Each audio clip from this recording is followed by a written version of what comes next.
Hi everyone, Father Scott Vanderveer here with a reflection on one aspect of Glens Falls history. For Christmas this year, my parents got me a little coffee table book on the history of Glens Falls, and I've really enjoyed reading about some of the really interesting aspects of what have shaped the community that we live in today. I have found that the downtown of Glens Falls, while it looks very beautifully preserved and kept in its original form, it actually has looked very different over the years. And one of the things that used to be downtown but no longer is the Rockwell House, what was at one point the biggest hotel in town. It was right on the traffic circle, that roundabout that we have, Centennial Circle it's called. It's also sometimes called Fountain Square. The reason it was called Fountain Square and continues to be to this day is because of the beautiful fountain that was found in front of the Rockwell House. It was devoted to the god Neptune, and it was this beautiful, beautiful work of art. It turns out that when the electric trolley service came to town in the late 1800s, that beautiful fountain needed to be moved. It needed to be relocated. But the good news was that a local benefactor was creating Crandall Park, that gorgeous, beautiful downtown park that we have on Glen Street. And so it did have a home where it could go. But I'm sure that for the people who loved seeing that fountain downtown in front of that grand hotel, it must have felt like a bit of a loss. But that's how progress works. The trolley came, and with it came all sorts of new ability to get around town faster than ever before.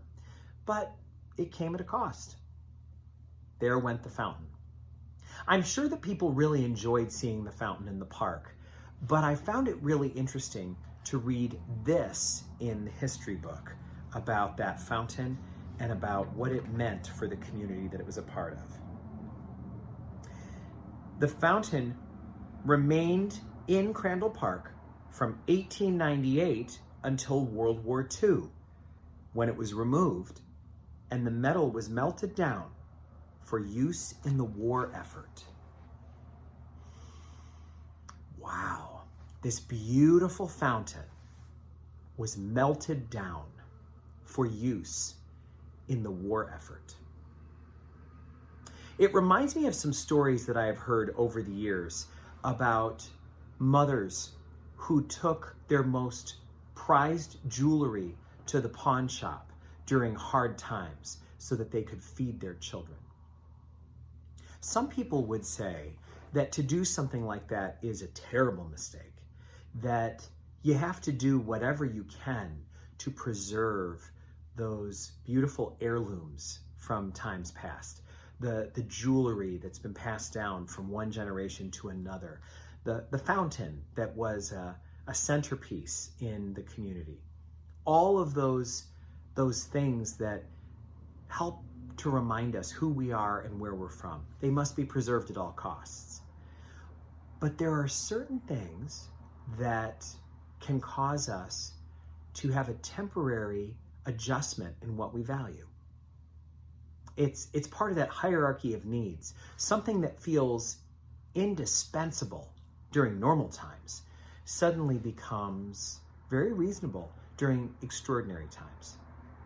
So although great-grandma's brooch is something we would never give away, ever, not for any amount of money during normal times, when the children are hungry, their survival matters more than anything.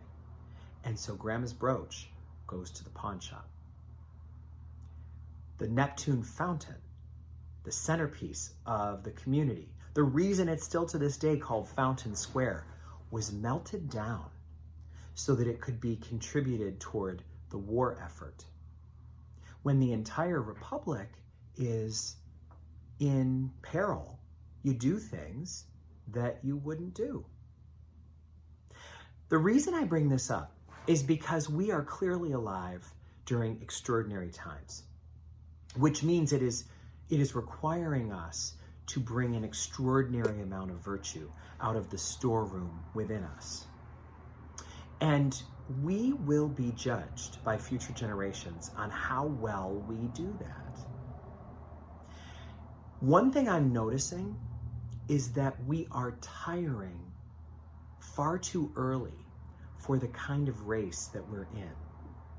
I'm hearing people say things like, oh, this COVID thing has gone on for almost 2 years. I can't take it anymore. But of course, World War II lasted much longer than that, as did the Civil War. There have been all sorts of trials that our people have faced. The Great Depression, that lasted much longer than what we're going through, and arguably were much more difficult. We can never downplay just how hard it has been to deal with the struggle that coronavirus has presented to us, and what that's done, the domino effect that it's had on the economy, on the supply chain, on how everything has become so unpredictable.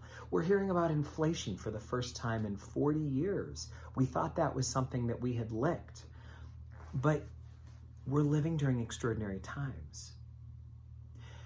And even though much is being asked of us, and even though we are being pushed and tested to the limit, we certainly have not been pushed as far as our ancestors have. We certainly have not been asked to give as much as Christ gave. It is natural, if you are forced to run 10 miles, to cry out and say, I can't run anymore. It would be natural if we were forced to run further to scream out in pain at mile 12 and mile 15. But a marathon is 26.2 miles. And when you are at mile 10, you're not even halfway. We could complain about that all day long, about how unfair it is that a marathon is as far as it is, that it's as hard as it is, but that is what a marathon is. And we are in the midst of a combination of challenges all at once that make it feel like we are at the absolute breaking point. And yet we are not. How could we be? Not when there are people that have 3 jobs to feed a large family. Not when there are people fleeing violent homelands and trying to assimilate into a new land where they don't speak the language and have no status of any kind. It can't be that we're at our breaking point if there are families right down the road that are dealing with a loved one with stage 4 cancer, or with an ongoing struggle that has overwhelmed them. When there's people whose homes have burned down years ago and the rebuilding process continues. Not when there are people who are fighting with insurance companies about getting their bills paid for year upon year on end, while dealing with sickness, or while dealing with a half burned down house. No one gets to say, I can't do this anymore, if they're fighting for their lives. You have to keep going. No matter what, you keep going. Harriet Tubman has a quote that I can't memorize, but that I could just paraphrase. When you're tired, she said, keep going. When you're hungry, keep going. When you can't go on, keep going. If you want to taste freedom, keep going. Our ancestors melted down their most prized possession in town so that they could survive World War II. And they did. We prevailed. It's going to be interesting to see if we will prevail through this challenge. If we do, it will be because we showed heroic levels of tenacity, of endurance, of perseverance. We will rise to be our most noble selves. It won't be because we're complaining all the time. It won't be because we refuse to cooperate with whatever is necessary for the good of all. It won't be because of that. It will be because we summoned our most noble virtues, because we rose to be our most impressive selves, because we found reserves in places that we couldn't know. Maybe we're going to find them in the bend of our elbow or in our hair follicles. Where are we going to pull more energy to get through what we have to get through? We'll do it the same way that marathon runners do it. When at mile 20, they've lost control of all their bodily functions, but keep going. We're in the midst of a marathon, and we're at mile, who knows? Is anybody even keeping track? We don't know how many miles it is, but we know that there's a long way to go. There is no way that we will live up to the nobility of our ancestors if we tantrum along the way. We're allowed to have bad days, but that's a good reason to keep a journal. Not everything that we would write in our journal should we say out loud or share with others. Not every frustration and worry and struggle needs to be in the public square. We don't need to put everything out there on social media, and we don't need to show how hard we've worked during this pandemic by demonstrating how done we are with all of it. We can't be done till it's done, and it's not over till it's over.